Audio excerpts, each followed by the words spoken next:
ঝাড়গ্রামের রোহিণী কিংবা বেলিয়াবেড়া যাওয়ার এখন একমাত্র পথ এই বড়ামারা সেতু। কিন্তু গত দুদিন ধরে নিম্নচাপের বৃষ্টিতে নদীতে জল বাড়ায় জলের তলে গোপীবল্লভপুর 2 নম্বর ব্লকের গোয়ালমারা এলাকার বড়মারা কজওয়ে সেতুটি, যার ফলে প্রায় বেলিয়াবেড়া ঝাড়গ্রাম শহরে যাওয়ার যোগাযোগ বিচ্ছিন্ন।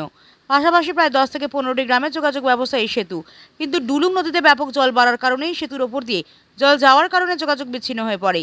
যানবাহন চলাচল পুরোপুরি বন্ধ। গোপীবল্লভপুর 2 নম্বর ব্লকের বেলিয়াবেড়া কিংবা সাকরাইল ব্লকের রোহিণী রগড়া থেকে ঝাড়গ্রাম শহরে যাওয়ার জন্য এই সেতুর ওপর দিয়ে পারাপার করতে হয়।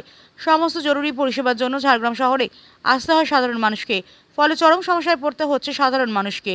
সুবিধা বলতে তো প্রতি বছরে এরকম জল ভর্তি হয়ে যায়, একটু হলেই যাতায়াতে অসুবিধা হয় আর কি। আর চাইছি যাতে মানে নতুন একটা ব্রিজ হোক, যাতায়াতের সুবিধা হবে সবার। রগড়া থেকে ঝাড়গ্রাম, রগড়া ঝাড়গ্রাম যোগাযোগ ব্যবস্থা বীজ হ্যাঁ প্রতি বছর ঘটে। যাতে পরিষেবা তো ভালো করার জন্য চাইছে, নতুন যাতে একটা নতুন যাতে হয়। পরিস্থিতি তো কাল থেকে তো যোগাযোগ বিচ্ছিন্ন হয়ে গেছে ঝাড়গ্রাম এবং রগড়া রোডটা। মানুষ প্রচুর অসুবিধার মধ্যে আছে, এলাকার মানুষ যোগাযোগ বিচ্ছিন্ন হয়ে গেছে এবং লোকে যাতায়াতের অসুবিধাও হচ্ছে প্রচুর। একটু বৃষ্টি হলে এই পরিস্থিতিটা ঘটে, প্রত্যেক বছরই হয়।